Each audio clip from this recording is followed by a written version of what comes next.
Investisseurs passionnés, bonjour. Petit message avant de commencer la vidéo, pour ceux qui ne le savent pas, j'ai décidé définitivement cette année de fermer l'école ICT Finance et ouvrir un nouveau projet à la rentrée, Investisseurs passionnés. De ce fait, jusqu'à la fin du mois d'août, je vous propose l'intégralité des programmes ICT que j'ai réalisés ces 4 dernières années, ainsi qu'un accès à tous les futurs qui arriveront cette année, ainsi que l'année prochaine. Si vous avez envie d'aller plus loin ensemble, je vous en parle dans le lien, dans la description. La vidéo que vous regardez est un extrait de live que j'anime tous les vendredis à 18h sur ma chaîne, un moment où j'ai l'occasion d'échanger avec vous, de répondre à vos questions, mais également de pouvoir parler de sujets d'actualité, des marchés financiers, de trading, d'investissement et de crypto. Sans plus tarder, passons au sujet du jour. Si demain, je sais pas, je croise quelqu'un dans la rue qui me dit bah yo mec, donne-moi quelques conseils pour investir, c'est mes premiers investissements, etc. Crée-toi un plan et un scénario. Je pense sincèrement que se créer un plan, c'est le meilleur moyen de ne pas subir le FOMO. Parce que le FOMO, faut bien comprendre qu'il intervient quand vous n'avez pas de plan, quand vous savez pas quoi faire. Quand vous savez pas quoi faire, bah forcément vous êtes influencé partout. Dès que ça baisse, j'ai envie d'acheter. Et je vous l'ai dit il y a très longtemps. Par exemple, je vais vous donner un exemple, mais c'est des trucs tout cons. Ce qui est le plus con sur les marchés, ça fonctionne. Faut vraiment comprendre ça. Ce qui est le plus con sur les marchés fonctionne. Quand on veut investir de manière intelligente et de manière un peu con, vraiment de manière un peu con, ben on se crée un plan. Personnellement, pour vous indiquer mon plan, moi j'ai investi, donc pour ceux qui soit me connaissent pas trop, soit pas trop suivi mes dernières vidéos sur ce que j'ai fait sur les cryptos, j'ai commencé à investir sur les cryptos, on va aller sur du journalier, je vais pas y rester trop longtemps, hein. Je vais juste vous donner ça pour la fin. Personnellement, j'ai investi sur les cryptos quelque part par là. La première fois de ma vie que j'ai investi sur les cryptos, c'était quelque part par là, donc c'était l'année dernière. Autant vous dire que je savais absolument pas qu'on allait subir un crash assez important. Enfin, un pré-crash, parce que pour le coup, on est reparti aussitôt à la hausse. J'ai commencé à investir sur les cryptos, donc à peu près en février, mars, mai 2021, je sais plus exactement quand, faut que je reprenne ma vidéo. Mais concrètement, j'ai investi quasiment au plus haut de la crypto-monnaie. Est-ce que j'ai mis toutes mes économies à acheter les cryptos ? Bah non, je suis pas bête non plus. Malheureusement, beaucoup d'investisseurs particuliers ont acheté tout ici. Oula, ils ont quasiment tout dépensé sur les cryptos à ce niveau-là. Ils se sont dit, oh, c'est bon, ça va continuer à monter, on est en train de dépasser les plus historiques. Sincèrement, je ne sais pas ce qui se passe dans la tête des particuliers à ce moment-là, mais il y a beaucoup de gens qui découvrent la bourse, qui découvrent le bitcoin, qui découvrent l'investissement, qui se disent, bah parce qu'on est en train de dépasser les plus historiques, ça m'assure que ça va continuer à monter. C'est la pire chose à faire. Donc évidemment, je suis pas bête, encore une fois, j'ai quand même un peu d'expérience sur les marchés. Si j'avais acheté toutes mes économies ici, enfin pas mes économies, mais si j'avais acheté tout le montant que j'étais prêt à louer pour acheter des cryptos ici, sincèrement, insultez-moi, insultez ma famille, je clôture ma chaîne, il n'y a aucun souci, ça serait complètement stupide de ma part. Donc en toute transparence, j'avais 10 000 € à mettre sur les crypto-monnaies, et donc j'avais un plan.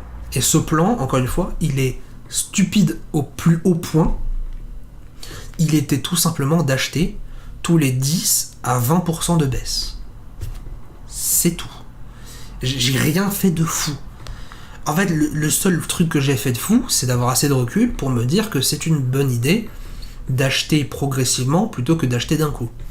Et donc ce qui s'est passé, c'est que j'ai quand même commencé à construire un plan où je me suis renseigné un peu sur les dernières baisses. Donc j'ai été voir de combien de pourcents au maximum le marché pouvait baisser. Et donc à partir du moment où j'ai su ça, j'ai commencé à créer un plan, j'ai commencé à créer une sorte de cadre. J'ai quadrillé le marché. J'ai modifié mon Fibonacci ici pour qu'il puisse donner tous les 10% de baisse. Et bah, j'ai tout simplement pris le dernier plus haut et le dernier plus bas et je me suis tout simplement acheté tous les points bas. Donc si je prends le point 0, juste ici, je prends mon dernier plus haut historique jusqu'à 0, j'ai tout simplement pris un quadrillage et j'ai acheté tous les 10% de baisse. C'est quand je vous dis ça, mais moi je me dis, mais attends, ça peut pas être aussi facile. Mais si, ça l'est. Si, ça l'est, c'est juste qu'on fait pas comme tout le monde. Et donc évidemment avec ça, j'ai aussi modifié un petit peu ce quadrillage, dans le sens où j'ai commencé à éparpiller justement ces niveaux. Les 20-30 premiers pourcents de baisse, j'ai acheté 500 € sur mes 10 000. Et au bout d'un an, à partir de 30% de baisse, j'ai acheté 1000 € sur chaque point. Donc ce qui a donné en fait tout simplement, on va voir ça ici, ce qui a donné... J'arrondis évidemment ce que je dis, hein. Encore une fois, si ça vous intéresse de voir ça, Regardez ma vidéo justement sur mon année de trading et mon année de crypto. J'exprime tout ça, j'essaie de donner des chiffres. Mais concrètement, hop, en noir, on va mettre ça en 20. Donc ici, sur ce palier-là, j'achète 500 euros. Sur ce palier-là, j'achète 500 euros. Sur ce palier-là, j'achète 500 euros. Et ensuite, quand je vois que ça commence sévèrement à descendre, bah là, je passe sur des paliers à 1000 euros. 1000. 1000. Le marché remonte 1000, etc., etc. Certains vont appeler ça le DCA, le Dollar Cost Average. C'est le fait d'acheter tous les mois une certaine quantité. Moi, c'est ce que je recommande à des personnes qui commencent à investir, mais il y a toujours mieux. Il y a un DCA que vous pouvez améliorer.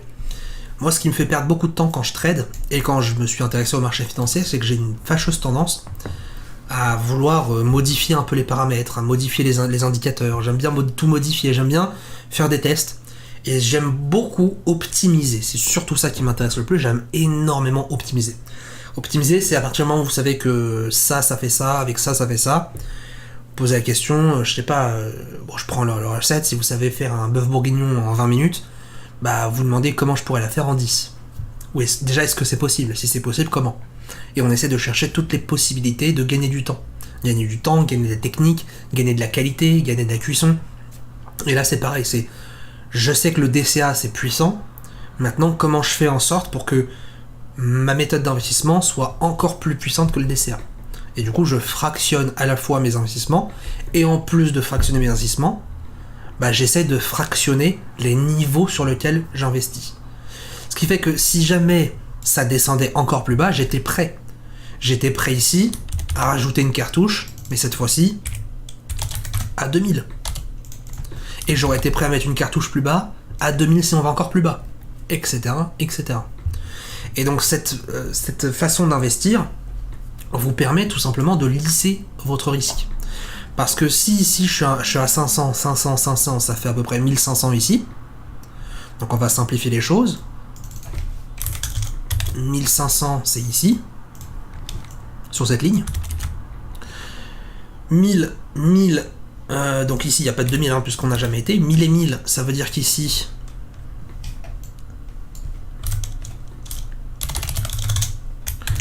ça veut dire qu'on était à 1000 ici, 1000 ici, c'est-à-dire que le 2000 était au milieu.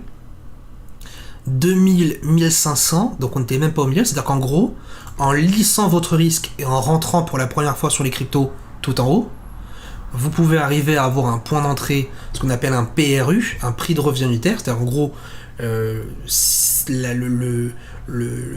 prix moyen d'achat. En gros, c'est-à-dire que si j'achète ici, quel est mon prix moyen? Bah, votre prix moyen en ayant lissé vos points d'entrée, il va se retrouver quelque part par là.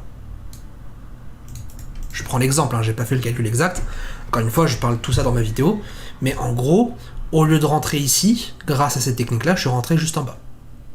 Donc je suis plus rapidement rentable.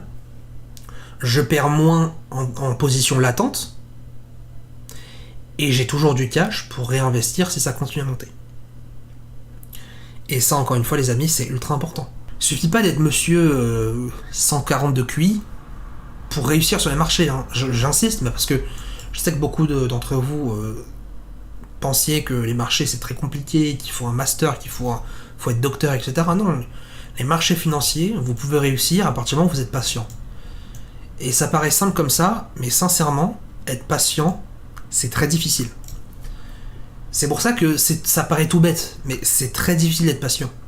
Parce que le FOMO joue énormément. Toujours avoir un plan derrière. Si vous n'avez pas de plan, c'est le marché qui s'occupe de vous. Et là, dans ce cas-là, vous avancez un petit peu dans la pénombre.